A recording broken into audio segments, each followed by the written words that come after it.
Darkness isn't always black. Sometimes it's beige and floral, with curtains drawn neatly over windows and a plaque on the gate that reads Hopewell House for Gifted Youth.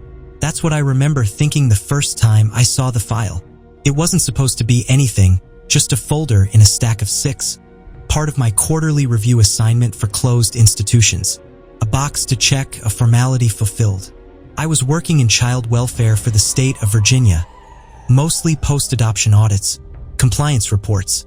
Nothing exciting, just the humdrum rhythm of bureaucracy. Paper shuffling, coffee stains, the occasional sigh of a printer jamming. But that folder changed everything. And her name was Elra. The record landed on my desk like an unassuming relic, its edges worn and slightly yellowed. A single folder among a stack of 6 assigned for my quarterly review of closed institutions.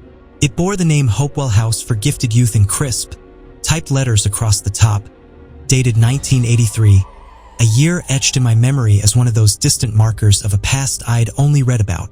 The state of Virginia had tasked me with child welfare audits, post-adoption checks, compliance verifications, the kind of work that filled days with the monotony of paper trails and the occasional bitter tang of cold coffee. This folder, though, wasn't supposed to stand out. It was just another box to check, another formality to file away.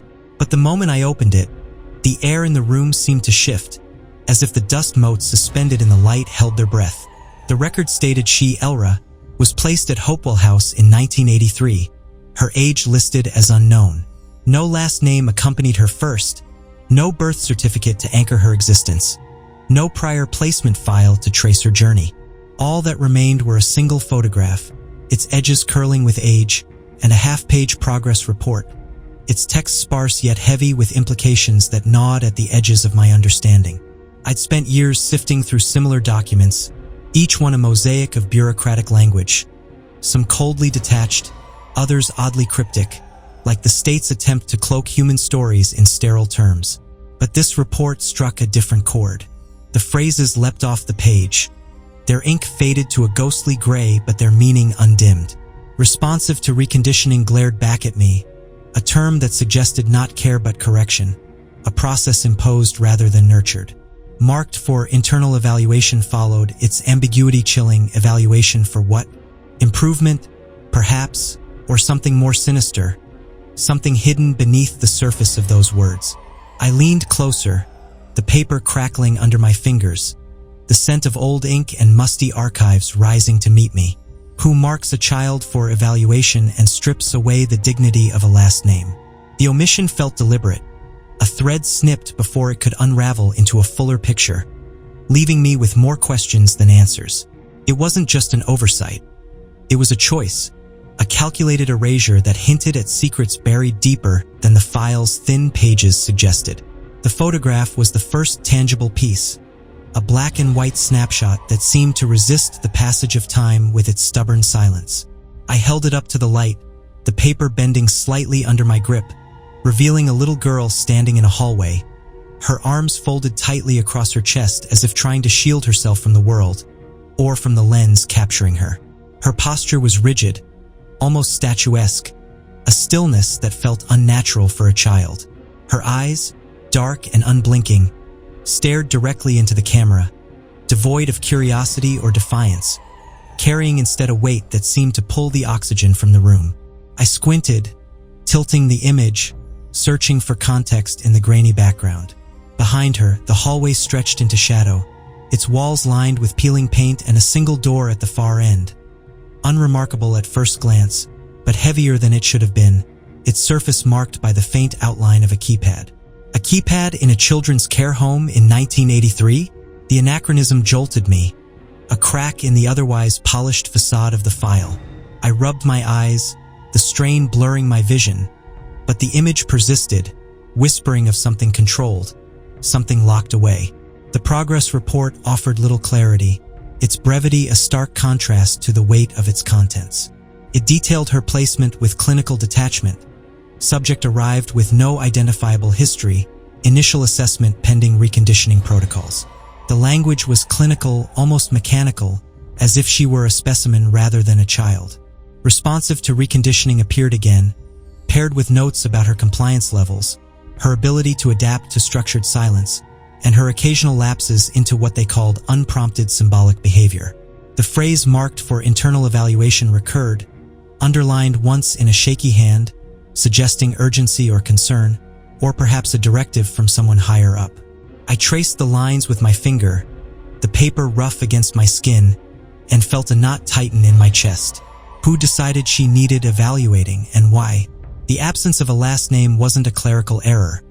It was a shield, a way to detach her from identity, to reduce her to a case number or a variable in some unseen experiment. It felt like a deliberate snip, a thread cut to prevent anyone from pulling at the loose ends and exposing what lay beneath. I leaned back in my chair, the leather creaking under me, and let my mind wander through the implications.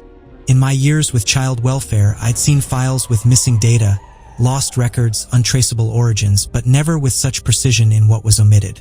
No birth certificate meant no legal anchor, no family to claim her, no paper trail to follow back to a beginning. No prior placement file suggested she hadn't come through the usual channels, that her arrival at Hopewell was an anomaly, a placement orchestrated outside the standard system. The photograph and the half-page report were all that remained, a skeletal record that raised more shadows than it illuminated. I thought of the keypad door again, its presence a silent accusation against the home's supposed purpose. Care homes in the early 80s didn't typically boast such security, not for children, not for therapy. It hinted at containment, at something requiring isolation beyond the norm. The phrases on the page, reconditioning, evaluation, took on a darker hue, suggesting a program less about healing and more about shaping, perhaps even breaking. The weight of those words lingered, their faded ink a testament to time's attempt to bury them.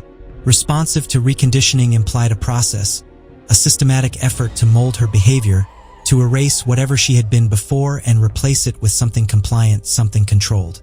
Marked for internal evaluation suggested she was singled out, watched, perhaps tested in ways that went beyond standard psychological assessments.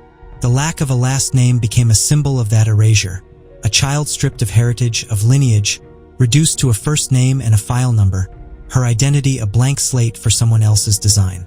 It felt personal, as if the omission was meant to protect not her privacy, but the intentions of those who placed her there. I imagined her standing in that hallway, the photograph capturing a moment of stillness that wasn't peace but resignation, her eyes holding a knowledge she couldn't yet express. Who had decided her fate, and why had they left her so exposed yet so hidden? I set the file down, my hands lingering on the cover, the texture rough and cold. The deliberate snip of that thread, the missing last name, the absent history, left me with a sense of unease that settled deep in my bones. It wasn't just a gap in paperwork. It was a void, a space where something vital had been excised. The keypad door, the clinical language, the isolation of her record, all pointed to a story that hadn't ended with her placement. It had only begun, and I was holding the first fragile clue. I didn't know then that this moment would unravel into months of sleepless nights, of driving through quiet towns and crawling through dark corridors. But I felt the pull, the instinct that 42 children don't vanish without reason, and that a girl like Elra doesn't stand still unless someone has taught her to. The file sat there, unassuming yet heavy, a thread snipped but not forgotten, waiting for me to tug at what remained.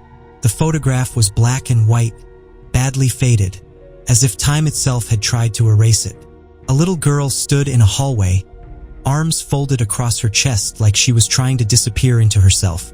Her eyes looked straight at the camera, but there was no curiosity in them, no defiance, just a stillness that seemed to pull the air out of the room. I held the photo closer, the paper crackling under my fingers, and squinted. Behind her, down the hallway, there was something else, barely visible, but there. A door heavier than it should have been, with a keypad. I rubbed my eyes, straining until my vision blurred. Why would a children's care home need a door like that in 1983? That was the first crack in the glass, the first whisper that this wasn't just another closed case. I looked up the home's license and operations history, my fingers hovering over the keys as if hesitant to dig deeper. Hopewell House opened in 1972 and operated quietly for 30 years, funded by a private foundation and overseen by a non-profit board. It closed in 2002 with no incidents on file, No lawsuits, no public complaints. In fact, it was praised. Community groups called it a sanctuary for lost children. Churches lauded its work. Local newspapers wrote glowing features, their headlines yellowing in the archives. Asterisk, a place where broken souls are gently mended star. It sounded perfect. Too perfect. I leaned back in my chair, the leather creaking under me, and felt a knot tighten in my stomach. Perfection like that is often a mask. Hopewell claimed to have cared for 97 children over its 3 decades. According to the summary reports, 55 were adopted or placed with long-term guardians. That left 42. I traced my finger down the list, my breath catching as I realized the audit trail for those 42 was broken. Some files were labeled archived external transfer. Others simply ended, no discharge, no forwarding information, no indication that the children had ever left the home. Just entries that stopped mid-sentence or forms that referred vaguely to special placements. 42 children, not in 1 year, not in one case. Over the course of 30 years, 42 were officially removed from the system without explanation. No adoption records, no transfer authorizations, no biological family matches. Just gone. The deeper I looked, the more polished it all seemed. Too polished. Every report had been signed by the same 3 people. The founding director, Lenora Gable, her assistant Howard Voss, and a rotating series of licensed therapists, most of whom had left the field entirely. Some had no current addresses. Others were listed as deceased. I stared at the screen, the glow casting shadows across my face, and felt a chill that had nothing to do with the office air conditioning. I don't believe in coincidences like that. It was too neat, too controlled, like someone had swept the edges clean. I tried contacting the Department of State Archives to request the full logs, thinking maybe the original reports had been misfiled or digitized incorrectly. The clerk on the phone was polite at first, his voice crackling through the line as he typed. Then he went quiet. I gave him the license number and waited, the silence stretching until it felt like a physical thing. Asterisk, you said Hopewell House? He asked finally. Yes. He hesitated, and I could hear the shift in his breathing. Asterisk, that records restricted. Flagged. Flagged for what? I'm not sure. I've never seen this code before. It says do not release without federal clearance. That wasn't just unusual. It was absurd. Most child welfare records are sealed for privacy, yes, but not flagged federally unless there's an ongoing investigation or something much older that someone still wants to hide. That's when I knew this wasn't going to be another case file. This was going to be something else. I drove out to Westwell the next day. I didn't tell my supervisor. I didn't even really know what I was looking for. The town was quiet, older than I expected, its streets winding uphill in tight turns, the kind of road that seemed to resist the modern world. Hemlock Street led me to number 314, a 3-story brick building behind a black gate, its windows shuttered, ivy climbing the sides like it still believed in the house. I stood across the street for a long time, the gravel crunching under my shoes, feeling the weight of its gaze. They say homes retain memory, that wood and glass remember what happened inside them. I don't know if that's true, but standing there, watching that house, I felt something cold and deep and waiting. That was the beginning. If you've ever had a moment where the world shifts slightly out of alignment, where a perfectly ordinary thing suddenly feels too quiet, too clean, too good, you'll understand why I kept going, why I couldn't let it go. 42 children don't disappear because of clerical error. And little girls like Elra don't stand perfectly still unless someone told them to. I knocked on the door of the Westwell Care Home, my knuckles rapping against the weathered wood, the sound echoing faintly in the stillness. The front desk nurse glanced up from her ledger, her eyes narrowing slightly as I asked about June Harland. She hesitated, then nodded toward the second floor, room 114, facing the east courtyard. I climbed the stairs, each step creaking under my weight, the air thick with the scent of antiseptic and old linoleum. When I entered, June was there, 83 and nearly blind, her fingers working a pair of knitting needles with a rhythm that belied her age. She looked up, her clouded eyes catching the light, and smiled with something that wasn't quite recognition, more like suspicion filtered through memory. "Hopewell," she said, her voice raspy but steady. Well, that's a name I haven't heard in a while. I told her I was researching the home for a historical report, keeping my tone light, casual. I didn't mention the children. Not yet. She nodded slowly, folding the yarn into her lap, her hands trembling slightly. We did good work, real good. Not everyone believed it, but we did. We took in the quiet ones, the strange ones, the ones the state didn't know what to do with. I leaned closer, the chair beside her bed groaning under me, and asked what she meant by strange. She tilted her head, the motion slow, deliberate. Some kids, you look at them and they look back too deeply, like they've already heard everything you're about to say. That was most of the ones we got. Smart. Too smart sometimes, but always quiet. She said the word like it carried a weight I couldn't yet grasp. I asked her if she remembered a girl named Elra. She went quiet for a long time, the silence stretching until the hum of the care home's ventilation filled the space. Then she spoke, her voice dropping. She used to draw doors. I asked what kind of doors. Just doors. Dozens of them on the backs of old worksheets, inside the margins of library books. Different shapes, always closed, never open. Some had locks, some had little windows. One had a mouth. It bothered me. I still remember that one. I swallowed, the image lodging in my mind, and asked what happened to Elra. They came for her, she said plainly, like they always did. Black car, early morning. She went without making a sound. I pressed, asking who they were. She shrugged, her shoulders lifting with a frailty that masked her resolve. It wasn't my place to ask. Mrs. Gable handled all that. Said the children were being relocated to advanced therapeutic programs, but they never sent forwarding info. We weren't supposed to follow up. I showed her the photo, the one of Elra in the hallway. She reached out with unsteady hands, holding it close to her face, her breath shallow. Then she handed it back, her expression unreadable. She didn't like to be touched, she said. Most of them didn't, but she was different. She watched people. Really watched. One time I caught her listening at the vent in the east hallway. Said she could hear the light hum. I frowned, asking what that meant. She said the walls were never asleep.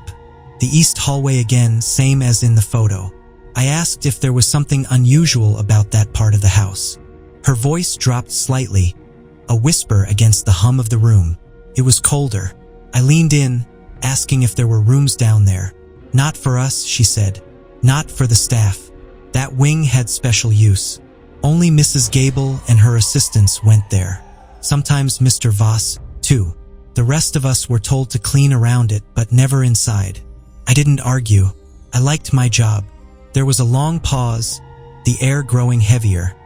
Then she looked at me with an expression that stopped me cold. Are you here because something's coming up? Because they're reopening it? No, I said. It's been closed for 20 years. She nodded once. Then you might have time. I asked time for what? But she wouldn't say, not then. She just picked up her knitting again, working the yarn through her fingers slowly, rhythmically. As I was leaving, she said one more thing, almost like she'd been waiting for me to stand at the door. They didn't want the loud ones, the ones who cried, the ones who fought. They always sent those back. But the silent ones, the still ones, they stayed. Her words lingered as I stepped into the hall, the fluorescent lights buzzing overhead, casting long shadows on the walls. The State Archive storage facility was silent except for the soft hum of a temperature control system that felt colder than necessary. I signed in as a researcher, my pen scratching against the logbook, and gave the clerk the record reference number.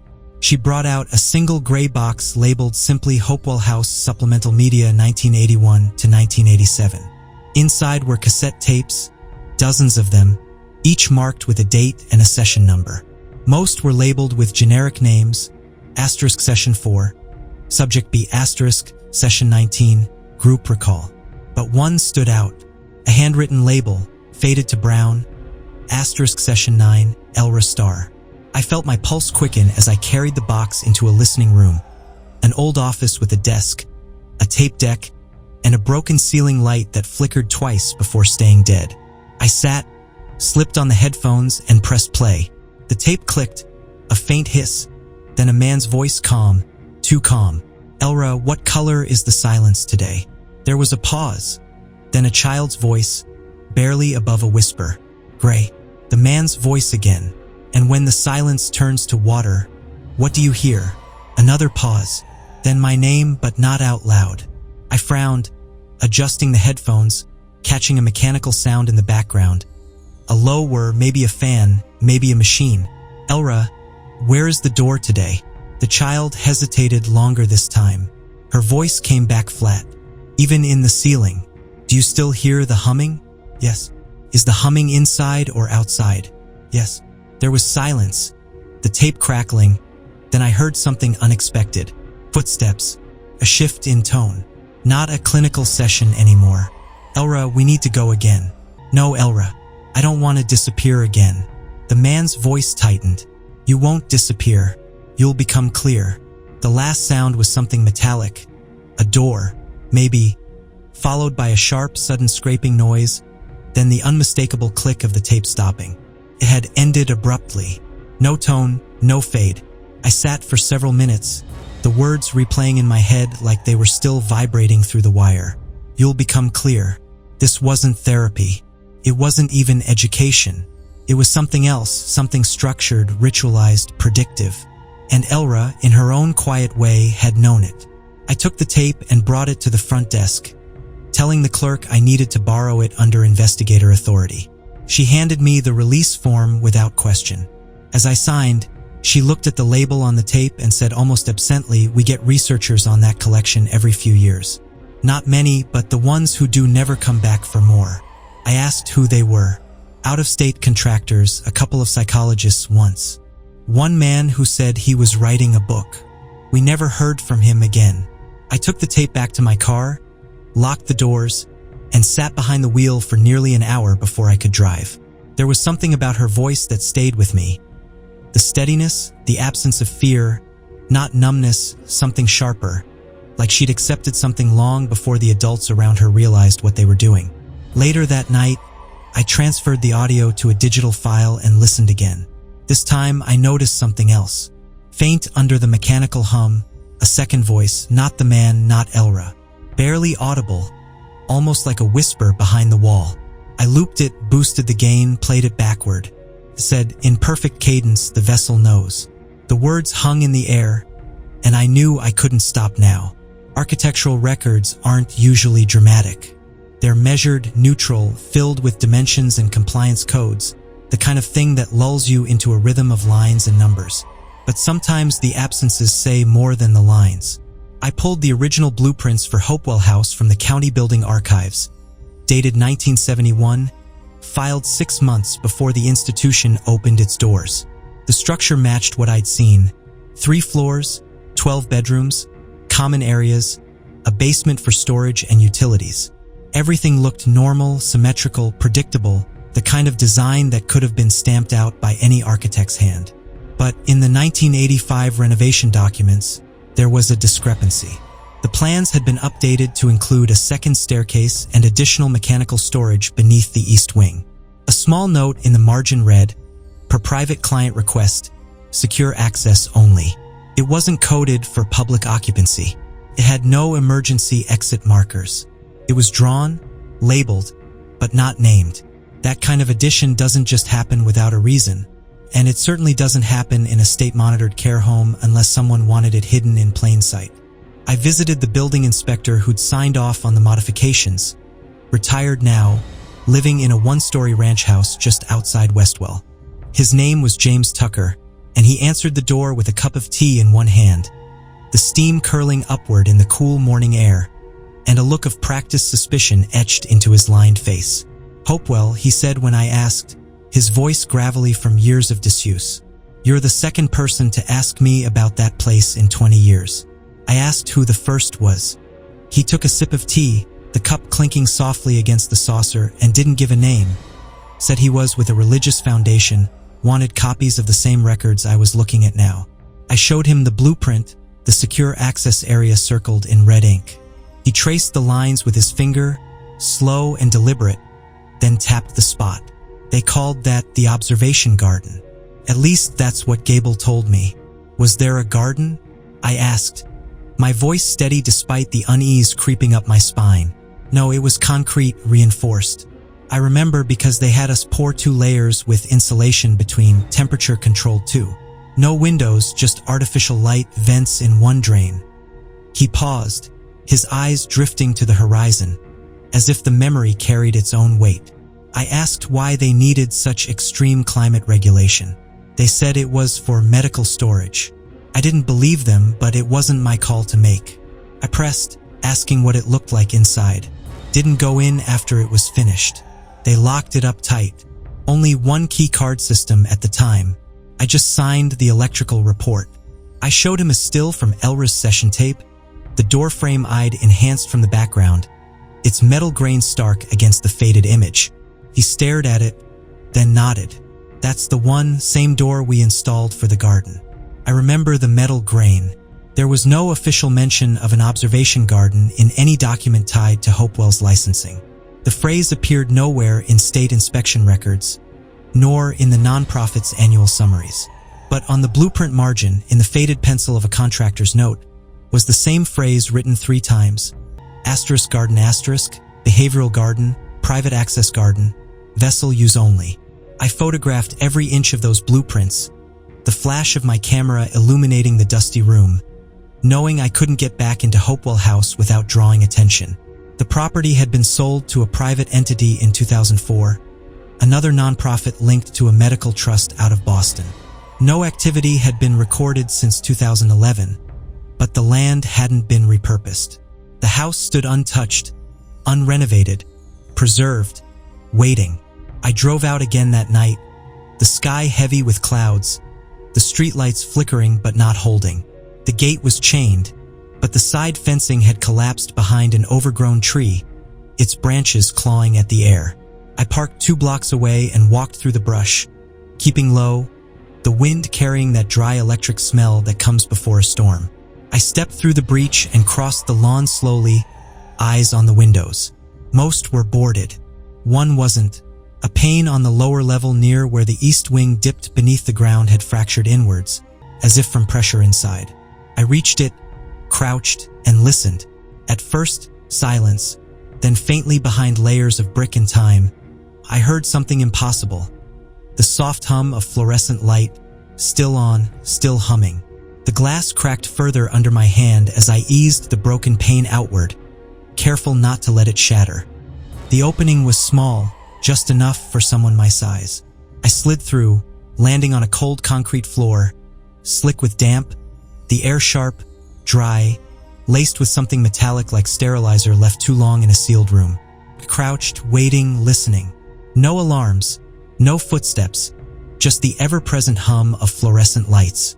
When my eyes adjusted, I realized I was in a corridor, not one from the house's original floor plan, but something newer.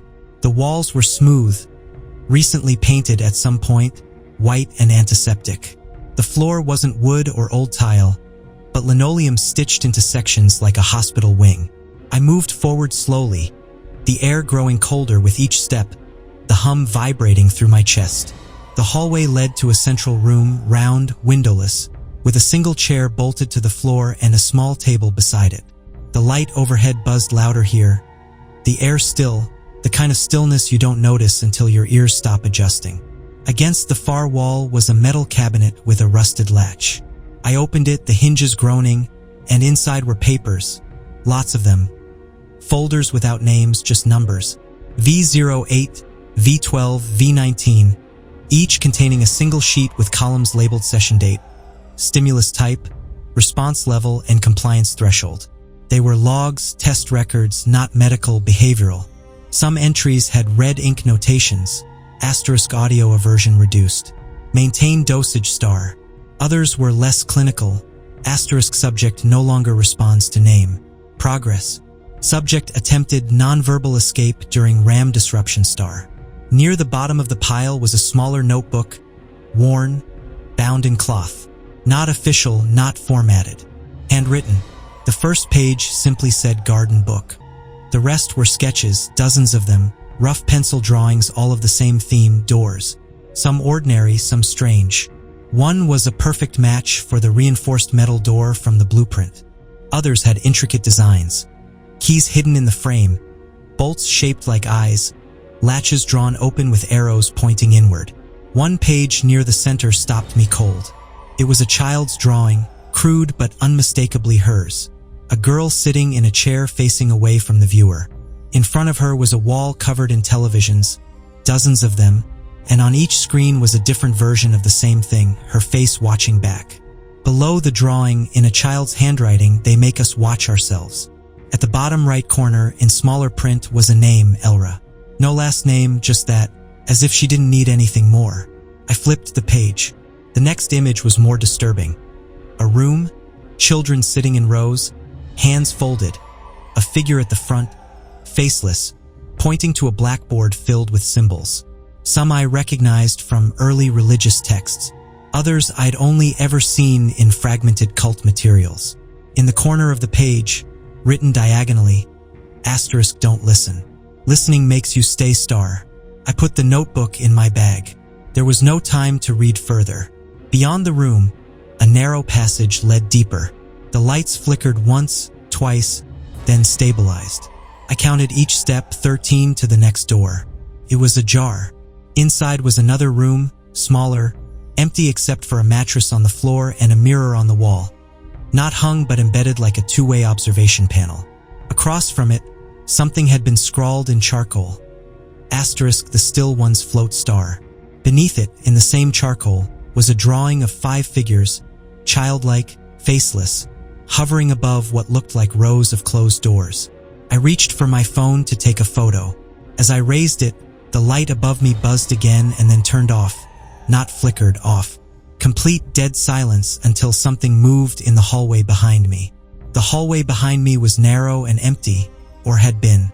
I couldn't see anything now, the lights still off, and the silence pressed in like a second skin. My phone's flashlight clicked on with a dull glow, barely pushing the darkness back. I turned slowly, scanning the corridor. At first, I thought it was just a shape in the shadows, but then it moved, only slightly, but enough to confirm it wasn't just a coat rack or a storage cart. A figure stood at the far end near where the corridor curved. Small, thin, not approaching. "Hello," I said, voice low, more breath than sound. The figure didn't respond, but I heard something else. A whisper, not from the figure, but from the wall beside me.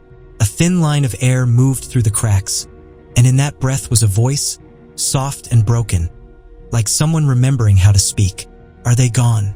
I turned sharply, flashlight beam sweeping the wall. There was a vent, nearly flush with the floor, painted over a dozen times, but still functional. I knelt, heart pounding, and leaned closer. "Who are you?" I whispered. A pause. Then, "Do you have the book?" I pulled the cloth-bound notebook from my bag and held it toward the vent. A long silence. Then the voice cracked, rough from disuse. "Page 23. That's me." I opened the notebook, flipping carefully. Page 23 was different. No sketch this time, just a jagged map, crude lines forming a loop of corridors with arrows pointing inward and a small square marked with a single letter D. "Who are you?" I asked again. My name was Dylan. I was V15. My mouth went dry. "You were here. You stayed here. I never left." The voice said they forgot me when the lights went out. I didn't know what that meant. "How long have you been here?" Another silence. I stopped counting after 20. "You're telling me you've been living here under the house since it closed?" "No," Dylan said softly. "Not living. Waiting." I glanced back toward the corridor. The figure was gone now or never there. I couldn't tell anymore. "How did you survive?" "Garden still feeds. Vents still breathe. Some doors open from this side." His voice was clearer now, sharpening. "Why did they leave you?" I failed. He said, "I screamed during session 30. They said stillness is purity. They don't keep cracked vessels." I swallowed. My voice shook. "What were the sessions?" "Dream control, memory lifts, behavioral filtration. We weren't children. We were containers. They poured in what they wanted and scraped out what remained. Why? Because they believe emptiness is holy." The light above me flickered once, then returned steady. The corridor glowed again under fluorescence. The air felt warmer, heavier, as if waking from sleep. I looked back at the vent. I need to see where they did it, where the sessions happened. You're in it, Dylan said. The rooms were here, this level. Some were hidden behind mirrors. Some weren't rooms at all. They were just spaces they taught us to be quiet inside. Can you show me? Then turn left at the blinking light. I'll meet you by the drain. The vent closed with a mechanical hiss like an old air valve sealing itself. I stood. The corridor ahead stretched like a tunnel in a dream, narrow, cold, and unreasonably long. But I followed it. And the further I walked, the more I realized I wasn't discovering something new. I was walking straight into something designed for me to find. The blinking light hung above a steel-framed doorway, its pulse slow and deliberate, like a heartbeat in metal.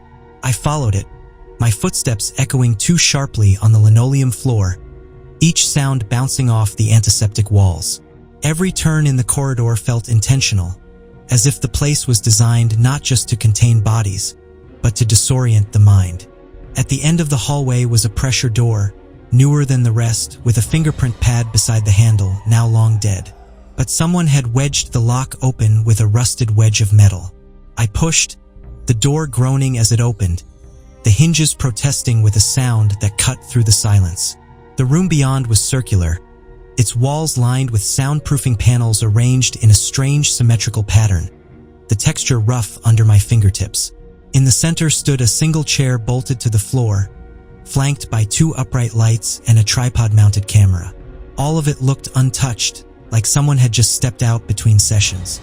A control panel sat on a nearby desk, covered in dust but intact, the surface cool to the touch. I approached slowly, the air thick with the scent of mildew and metal. One of the monitors still glowed with a low, flickering blue screen, though it wasn't plugged in, the wires trailing nowhere, dangling like severed veins. I sat at the desk and flipped open the drawer beneath the panel, the wood scraping against its frame. Inside were several reels of narrow, high-grade film, labeled again only with codes, *V11A*, V15 Session 22, V29 Revision. I recognized the last code, ELRA. I picked up the reel, my hands trembling slightly, but stopped when I saw something else tucked behind the others. A medical chart, thin and clinical, but the content wasn't. *Subject Response Index, V29 notes *, handwritten in red ink. *Baseline response unusually lucid. Memory inhibition failed. Subject demonstrates resistance to mirroring phase. Spontaneous symbolic projection emerging. Monitor closely star. Beneath it, a final note. *V29 may possess echo properties. Recommend transfer before integration event star. I didn't know what an integration event was, but I didn't want to find out the hard way. I walked to the chair in the center of the room. The leather straps hanging from the armrests faded but functional. Dried marks on the metal frame. Dust patterns hinting at something heavier than mere use. A long, narrow grate sat beneath the chair. The drain, I said softly. A faint rattle answered. Not a voice. Not yet. Just movement from beneath. Then his voice again, behind a grate somewhere to the side. This was the core. They called it the echo room. What did they do here? I asked, my voice barely above a whisper. They watched us. They wanted to know what a soul looks like when it stops believing it's a soul. His voice wavered. Some of us went quiet on the outside. Some went quiet on the inside. I looked around, the camera's light blinking once, red, then going dark. I stepped toward the wall behind the chair and noticed a small hatch flush against the soundproofing. I pulled it open, the metal cool and gritty, revealing a device. Rectangular, white tubes, dry now but stained. A port on the side labeled fluid output. It wasn't a chair. It was a collection station. I backed away, stomach cold, throat tight. Where did they take it? I asked, though I wasn't sure what it was anymore. Dylan didn't answer right away. Then the essence, that's what they called it. They said we were filters, that the body produces something only when it's silent enough. They took that silence and called it sacred. My hands were shaking. I couldn't stop looking at the chair. I couldn't stop imagining her there. Did they stop? I asked. A pause. No, they moved. Then silence again. And from behind the wall, the faint sound of water moving through old pipes, as if something was still alive down here. The sun was rising as I reached the edge of town, the sky a pale, indifferent gray, and I hadn't slept. My hands were still marked with dust from the vent grates, the smell of antiseptic clinging to my clothes. In my bag were the reels, the notebook, the chart labeled V29. I drove without the radio, listening instead to the silence. A clean kind of silence, not the kind bred in underground rooms. Back at the motel, I spread the materials across the bed like a map of something I didn't yet understand. I needed a thread, a name, something to trace. I started with the permit. The 1985 architectural renovation documents listed the private client under a shell company, Wellspring Estate Holdings. Incorporated, it sounded like a real estate group. I ran the name through the nonprofit registry, nothing. But the financial filings from Hopewell House in 1986 listed a $2.1 million donation under that same name, a single line marked structural and therapeutic upgrades, Anonymous Benevolence Fund. The phrase didn't appear in any other organization I searched. No schools, no medical facilities, just that line, Anonymous Benevolence Fund. I searched again, this time using historical donation records filed through the IRS. The Benevolence Fund had donated to 5 facilities over 3 decades, all child-related institutions, all religiously affiliated, all now defunct. But the parent organization, the legal entity that paid taxes on the fund, was something different, the Altar of Stillness Foundation Star. The name sent a tremor through me. It sounded more poetic than administrative, more like a belief system than a budget line. They weren't based in Virginia. Their listed address was a remote property in upstate New York, a chapel, a lodge, and a boarding retreat. Their mission statement was 1 sentence long: to preserve the inner sanctum of gifted vessels and to protect the sanctity of harvested silence. I read it 3 times, the words blurring as my eyes strained. I checked their filings. They were still active, technically operating under religious exemption status. No board of directors listed, no staff names, no phone number, just a P.O. box and a list of 4 affiliated sites, including one I recognized, Cypress Corps Institute in Delaware. I remembered the chart in the underground room, recommend transfer before integration event star. I searched Cypress Corps. The website was minimal, no photos of staff, just a header. A specialized restorative environment for sensitive youth star. Their language was vague, deliberately soft, filled with terms like recalibration, alignment, pathway compliance, nothing concrete, but the address was real. The facility existed, and if Elra or others had ever been transferred, this was the likeliest destination. I booked a rental car under a different name and left Westwell by noon. It was time to stop collecting echoes and start knocking on real doors. Cypress Corps sat behind a line of sycamore trees at the edge of a narrow county road. Its buildings painted a soft gray that seemed chosen to blend into the sky. There was no sign out front, just a gravel drive and a small security post manned by a man in a white polo shirt who barely glanced up as I passed. I wasn't there to go inside, not yet. I parked a mile away and walked the rest of the way along the edge of the tree line, the leaves crunching underfoot, the air carrying the faint scent of pine. At the rear of the property was a fenced service entrance, and beside it a smoking area for staff marked by a concrete bench and a single trash barrel filled with white filtered cigarette butts. I waited, the minutes stretching, the wind picking up. The woman appeared just after 3:45 p.m., wearing a beige uniform and a lanyard badge clipped to her collar. She lit a cigarette, sat on the bench, and stared out at the trees like she'd forgotten how to blink. I approached slowly, hands visible. "I'm not from the state," I said before she could speak, "and I'm not press." She looked up, thin, wary, mid-40s, exhausted in the way people become when the place they work in eats more than just time. "Then why are you here?" I showed her a photo, one of the pages from Elra's notebook, the classroom with the symbols on the walls and the phrase, "The vessel opens to receive." She didn't say anything at first. Then she stubbed out her cigarette without smoking it down and stood to leave. I stepped in front of her. "Please, I don't need a name, just a truth. One." She hesitated, her mouth trembling slightly, but her shoulders squared. "You're not the first," she said. "People come every few years with papers, with photos, sometimes just questions. They don't last long. I don't think they want answers. just confirmation that what they fear is true. Is it? I asked. She looked back at the fence. Cypress Corps doesn't treat children, prepares them. The ones who arrive here have already been shaped. They don't talk much. They blink at the wrong times. They don't respond to names unless spoken through a speaker. Eye contact triggers stress. Quiet isn't just encouraged. It's rewarded. I asked what that meant. It means silence earns food. Silence earns rest. They train it like obedience. The ones who fail disappear. Disappear where? She shook her head. We don't get told. Files just go blank. They're assigned designations, not names. And when a designation vanishes, nobody asks. I asked her if she'd ever seen Subject V29. She hesitated. Then there was one quiet, even among the quiet. She drew in the margins of her meal sheets, pages full of circles with tiny locked doors. She hummed to herself, but only during storms. They sedated her more than the others. I showed her Elra's name. She didn't blink. Yes, she whispered. That was her. I asked what happened to her. They said she wasn't responding to isolation conditioning, that she needed transfer to a higher tier vessel facility. It was the last time I saw her. She looked at me just once before they took her away, like she knew I wouldn't say anything. I asked who took her. Men, not medical. Wore suits, spoke in numbers. She pulled a folded paper from her pocket and handed it to me. I don't know what it means, but it was left in the laundry chute one night.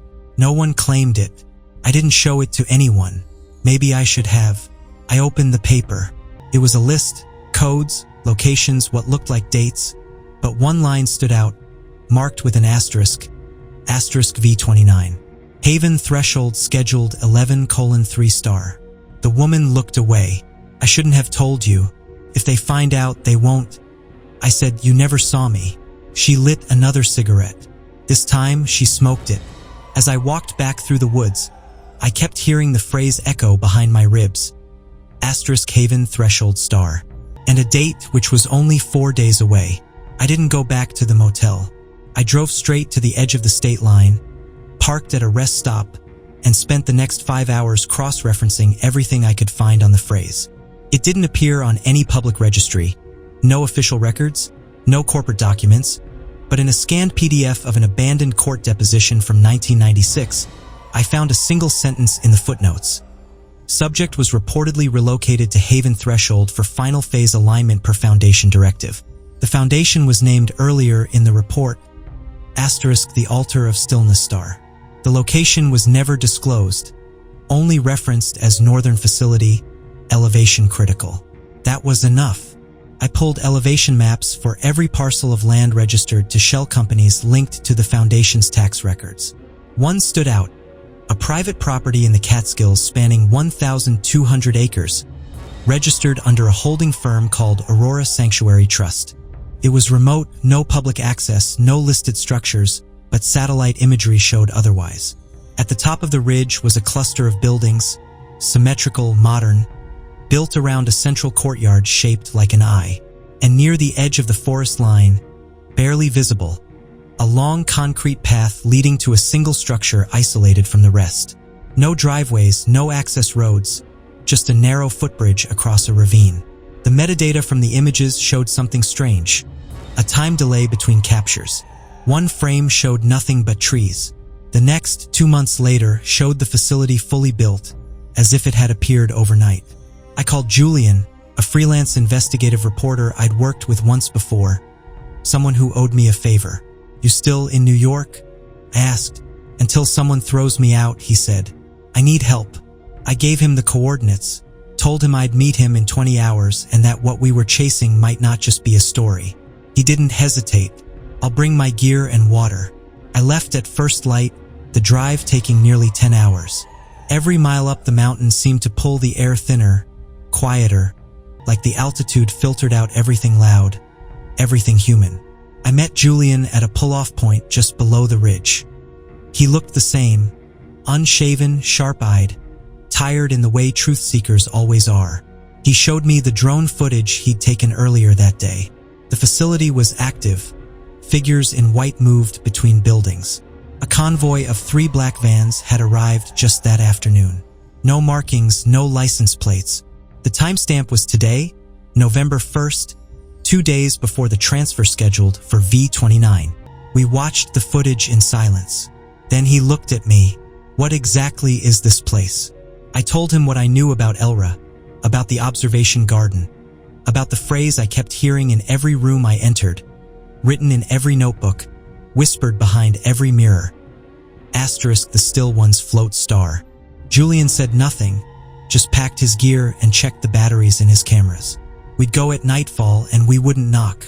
We started the climb just after 9 p.m., staying off the road, moving along the tree line where brush grew thick enough to mask movement but not enough to break ankles. Julian moved like someone used to getting too close to things, camera bag tight across his shoulder, flashlight wrapped in red tape to dim the beam. Neither of us spoke much. There was a pressure in the air, like sound wouldn't carry even if we shouted. The facility loomed above, colder in design than any religious retreat I'd ever seen. Too symmetrical, too deliberate. Concrete paths lit by recessed ground lights marked the perimeter.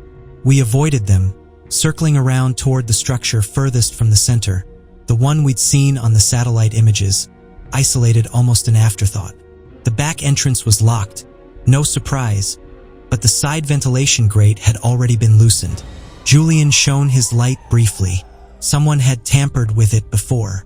Not the first, he whispered. We crawled in, the metal cold against my knees, the duct opening into a narrow hallway lined with clinical cabinets and stainless steel carts. It was a prep wing, clearly medical, but not a hospital. There were no names on the walls, only codes. Each door had a designation painted above the frame. Asterisk Vox 21 asterisk, VNQ 04, hold 17. Julian held up a small handheld infrared scanner. He mouthed one word, cold. That meant no bodies inside, no motion, no recent passage. We moved toward the central chamber at the end of the hall. The door was ajar. Inside were 6 reclined medical chairs, the kind used for transfusions or extended sedation. All of them empty, but the machines beside them were still powered. One screen blinked slowly, monitoring respiration levels. Another showed a series of waveforms marked only as pattern induction. A third read, pending subject input V29. I took a photo, the flash illuminating the room for a split second. Across the room was a filing cabinet, real paper, not digital. I opened the drawers carefully, the metal scraping. Hundreds of files, each labeled with a vessel code, age range, intake year. Many had red stamps across the top. Asterisk transferred asterisk, archived, or simply cleared. I pulled one at random. Asterisk V03, female, EST age 7, intake year 1974. Note, early failure, psychological rejection of vessel frame, no further development, relocation to non-compliant dormitory, outcome, disintegration star. I grabbed another, asterisk V18, male EST age 10, intake year 1982. Responded positively to auditory restructuring. High yield during stillness phase, retained for echo replication study. Transferred to Haven Threshold 1996 asterisk, and another, asterisk V29. No first name, no image, just the designation and a set of entries too clinical to be human. Initial resistance, high symbolic recursion. Latent mirroring suggests prior exposure. Emotional leak evident but stable. Humming response requires suppression star. At the bottom, one line handwritten in fine, narrow script. Asterisk she will either open the threshold or collapse beneath its star. I took the file. Julian found a wall chart behind a sliding panel. Names weren't listed, only designations grouped by intake year and something called signal purity tier.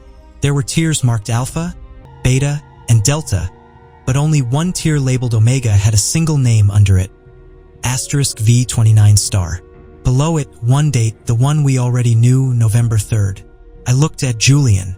We're 2 days early, he said, which means she's here now. We turned off our lights, stepped back into the hallway, and listened. Somewhere deeper in the facility, a soft bell chimed once. Not a fire alarm, not a security breach, a signal. And in the distance, A voice over the speaker system, soft, measured, unmistakable. All vessels are to be aligned for pre-threshold stillness. We moved toward the sound. The hallway shifted in architecture. The deeper we went, what had begun as a sterile medical wing gave way to polished stone, narrow archways, recessed lighting. The facility changed here, as if descending not just into a lower level but a different purpose.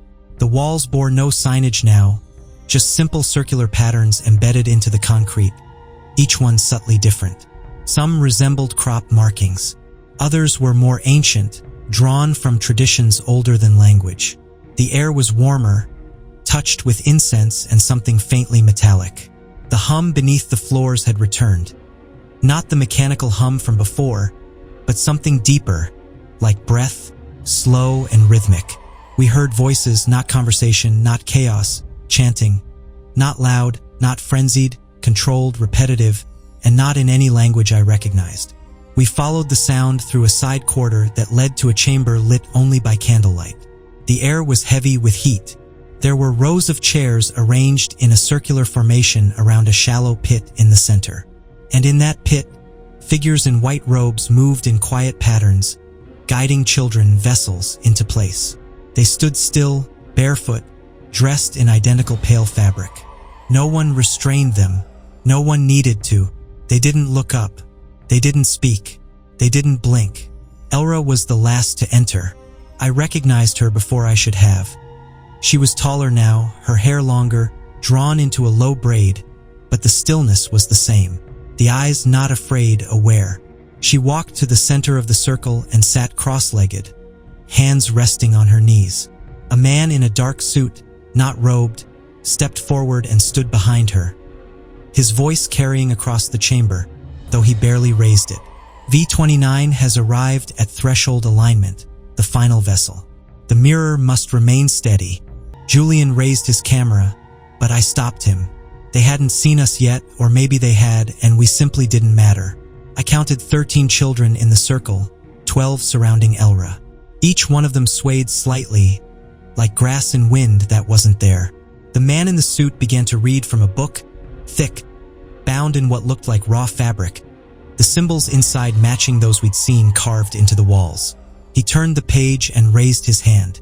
Elra, he said, not V-29, but her name, her real name. You have opened the door.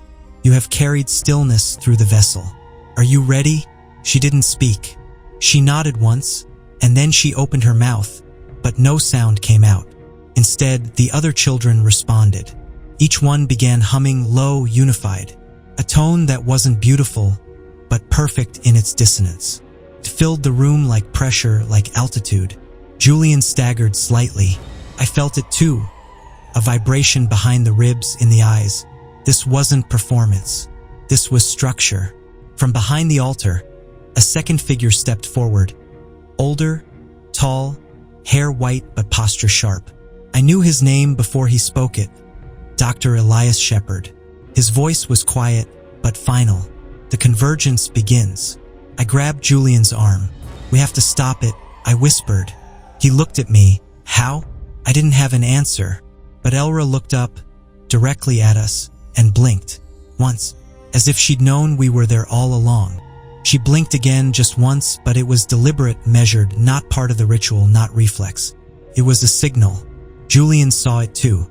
He turned to me, eyes wide, barely breathing.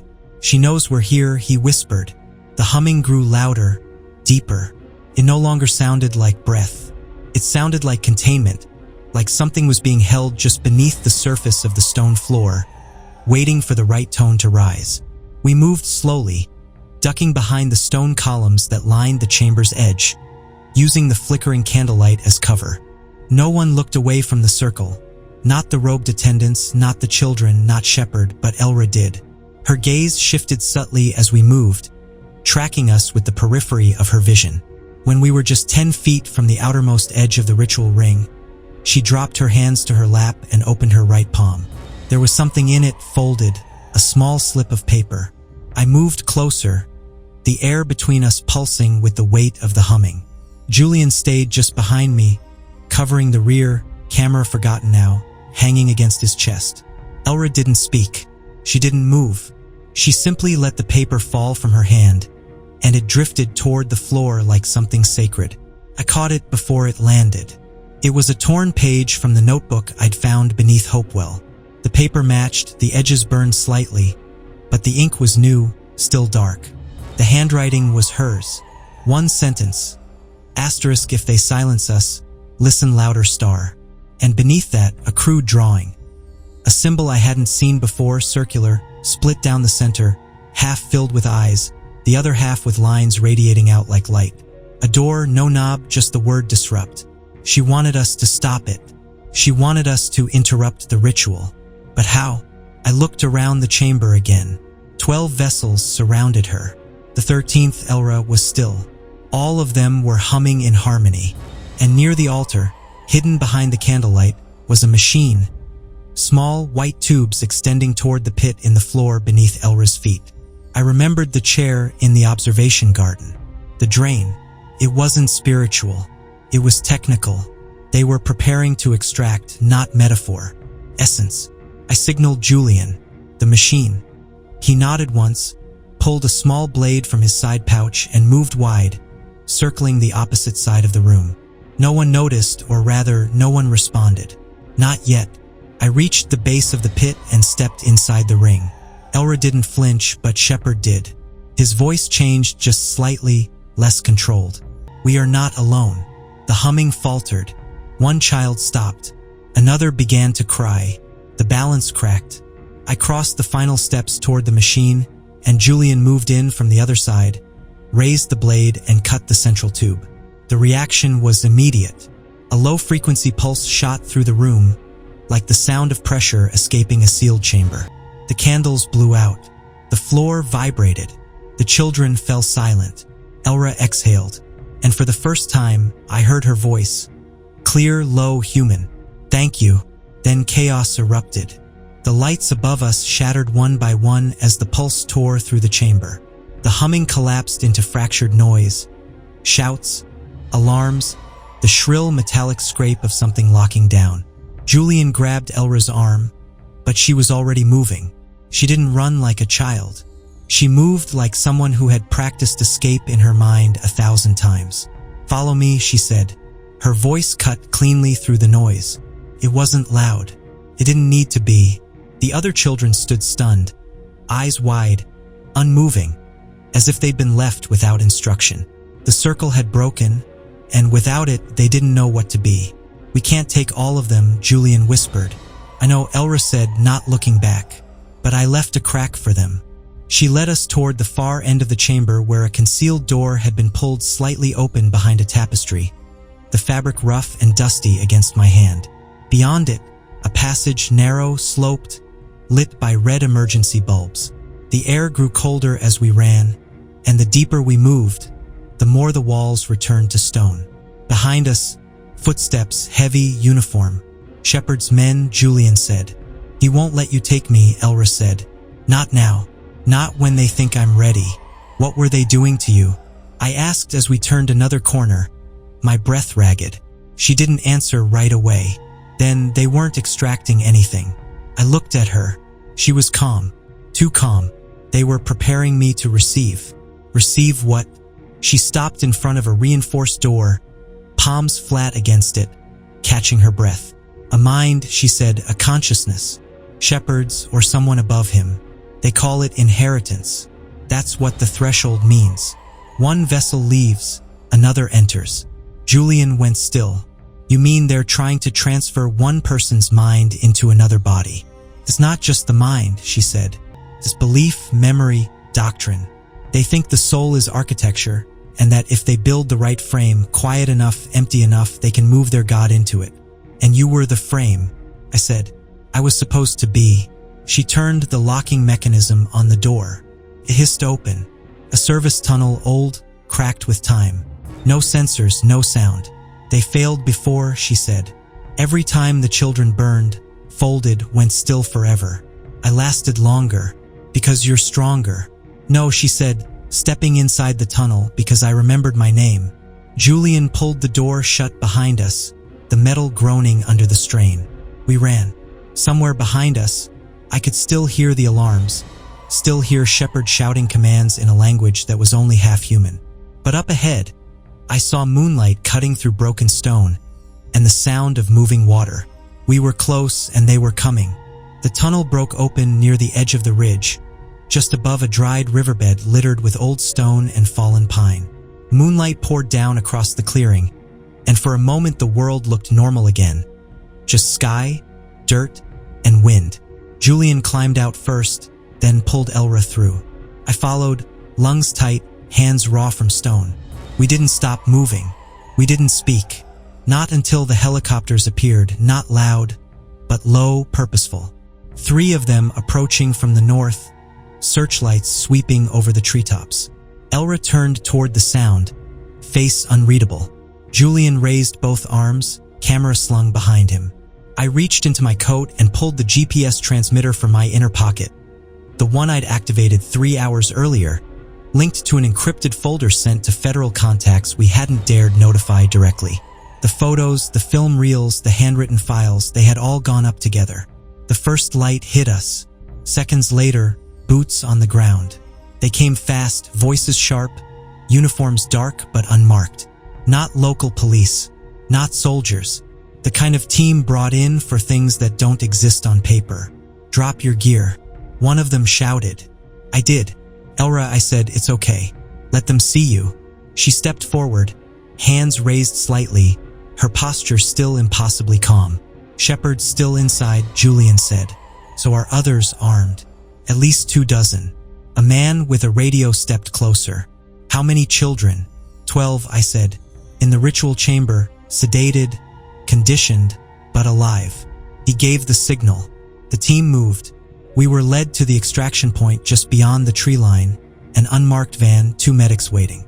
Elra sat on the back bumper while they checked her vitals. She didn't flinch at the needles, just watched the treetops move. A female agent came over and crouched beside her. Can you tell me your full name? Elra paused. Then, not yet. The woman didn't push, just nodded, stood, and walked away. I sat beside Elra, not speaking until she leaned in and whispered. They didn't stop Shepard. I felt him leave. I looked at her. He has others, she said. Smaller places, quiet ones. She reached into her pocket and pulled out another scrap of paper. Torn, folded, worn. This is where they go next. I unfolded it. Coordinates, a town I'd never heard of. I nodded. I'll go. Elra looked at me, eyes clearer than I'd ever seen them. No, she said softly. We'll go. The official reports would later state that the Haven Threshold facility was abandoned by the time federal forces reached the inner compound. Children were recovered, evidence cataloged, but no arrests were made.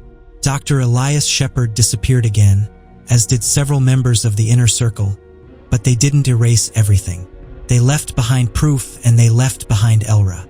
The story ran under Julian's name and mine, co-authored, cross-verified, published across multiple platforms.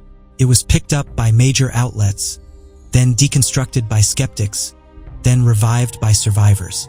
But the truth stayed, and the silence broke. 6 months later, I returned to Westwell.